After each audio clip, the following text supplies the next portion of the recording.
Patrick. Aw.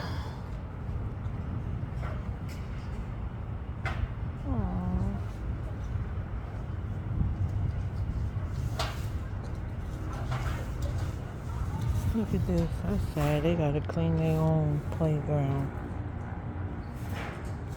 Oh well. At least they learning to be clean. Cause this right here, they don't even clean this. Kids decide to do this on their own. What's she down there?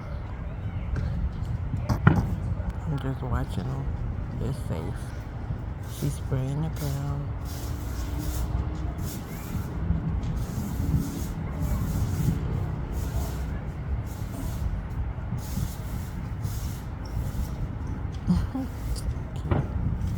You run out?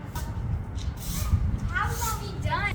See, this don't go down in Beverly. I'm sure it don't. That's sad. Look at this. At least they not nasty. Poor babies. I also have super.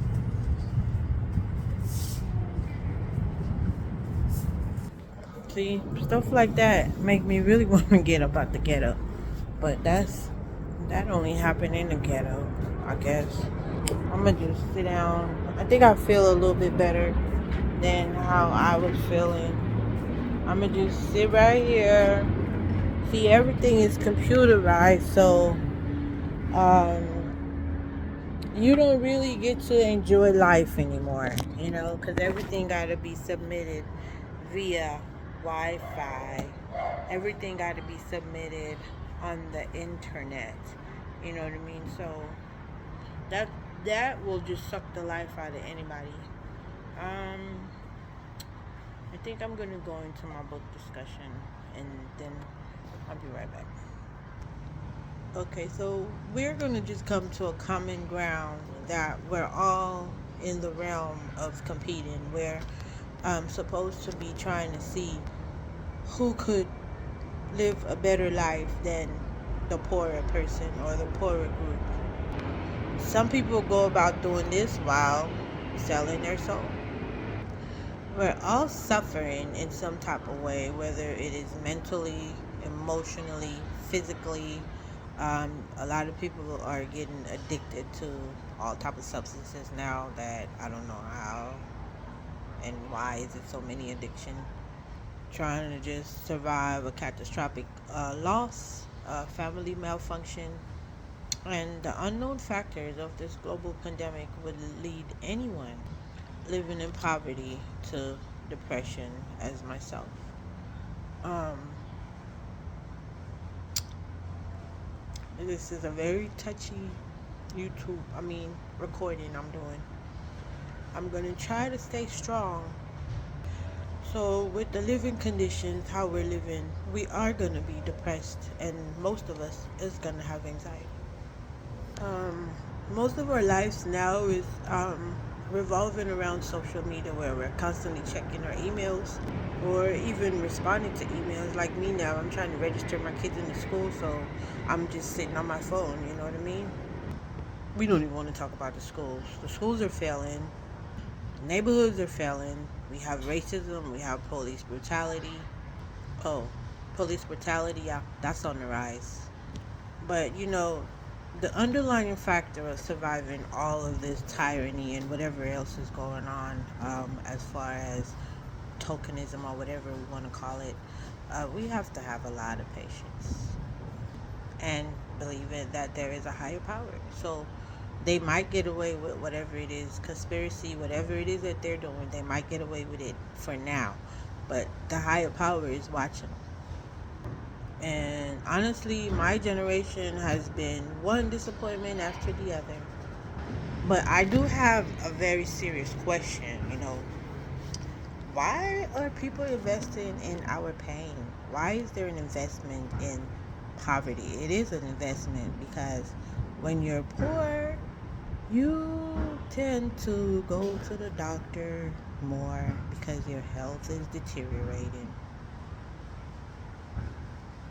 I guess that's a part of the game. But they do know that this type of pain is just sucking the life out of people that's just trying to merely survive on Earth, just trying to get by from day day one to day two. It forces a lot of people to conform, um, which our ability to think outside of the box is minimized. Most of us are caught in this system, so we're just victim. A system of tyranny where everything is just out of control. We have inflation. We have so many things that's just rocking the world upside down. It's just gonna get worse. I just want to know, will this ever change? And is there going to be a prescription for everything now? Every single thing. Most people with power and finances think that it's okay to be racist. I believe that the old played out name for racism is still called gentrification, but it's just more modernized. And when you're going through poverty eh, and people with power, all the only thing that you could really think of is, damn, do God really exist, or why is he watching people just destroying us like this? Like, I know a lot of people have those questions because I do. He's here, but I'm pretty sure they're gonna cut on to this by now. We're gonna have a couple more whistleblowers. Um, the most recent one that I saw was the scientist who chained himself to a bank. I'm not gonna say the name of the bank, but he knows what's going on. God will plant himself in his loyal followers. So if you don't believe that God exists, he does not exist. But if you do believe that he exists, he does. Just by you following God, you're going to feel alienated. You're going to feel like your life is a farce. You might feel lonely. You might feel incompetent. But that's just a part of the game. Don't forget that America's quilt, the most or the main component of that quilt is built on slavery. Why is there still poverty? Like, why do we still have poor people? I don't get that. That should be a global question. It's not just where I live or where you live. It's just everywhere now. It's just poverty, and it's getting out of control. And it could be controlled. It could be controlled. But people are refusing to do this the right way. But if we look into the rulers of this world, well, they think they're the rulers of this world. If we collectively take a look into the mind of these tyrants, it will answer a lot of our failing society questions. A lot. Just by looking into the mind of people that governs or that rules, or people that's in control, or people that have a lot of money. Just look into their mind. How do they think? What do they think about other people? Do they think that they are superior to others and everybody's just beneath their feet? Like, where is their standpoint on that? Poverty actually contributes to the distortion of a person's true identity. Like, for myself, with me going through what I'm going through, I ended up getting anxiety and depression, and I'm poor. Sometimes I ask myself, who am I? Why do I have to go through this? When is this gonna ever end? Will it ever end? Why do people don't like me for no reason? What have I done to anyone? Nothing. Nothing at all. Poverty really robs people of their many possibilities. Like, it's a possibility that I could have become this, but because I had to go through this and I had to struggle and I had to figure out how to get from point A to point B, I have to figure out how to move my car while I'm just going back into the working world. I have to figure out how to get like right now, I got a flat tire. How am I going to do this with, I don't even have no gas money to get to work, but I have my neighbor. And I believe that God probably sent him my way because God probably knew that I was probably going to go through a rough time. So he do dispatch people that's going to help us. Now, I don't want to take this help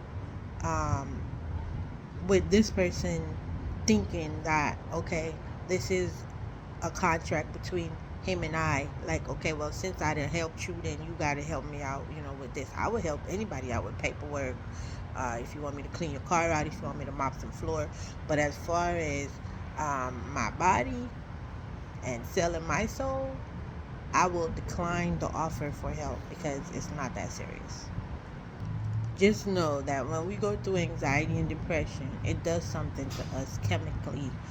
Some of these things that happen to us chemically cannot be fixed. It's like once the chemical is released in your brain, then you have to figure out how you're going to come back to your life, how you're going to get yourself together, and how you're going to stay strong.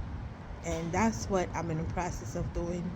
And I am hoping that I can help somebody out by me reading all these books. I'm reading, I read How the Brain Works so far.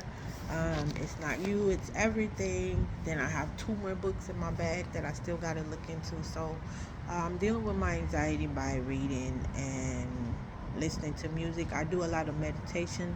I really started off by going to the beach. I went there not knowing what I'm at the beach for. Like, what am I supposed? Because my doctor wanted to prescribe me some antidepressant medication, and I'm like, wait a minute. I don't think that I should take this antidepressant. Not because I disagree with your judgment, but because I believe in myself. I know that I could get over my anxiety and my depression without taking medication. Now, that's not the case for everybody. Everybody is made differently. Like, your mind is going to be different from my mind. My mind is going to be different from your mind. Whatever you think, I might not agree with it. Whatever I think, you might disagree with it. So it's basically working together and try to figure something out. What works for me might not work for you. So everything is working out so far, but I'm still depressed, and I know that I'm going through my anxiety. I just don't know how bad it is. Okay, so I'm gonna wrap this session up. All right, goodbye.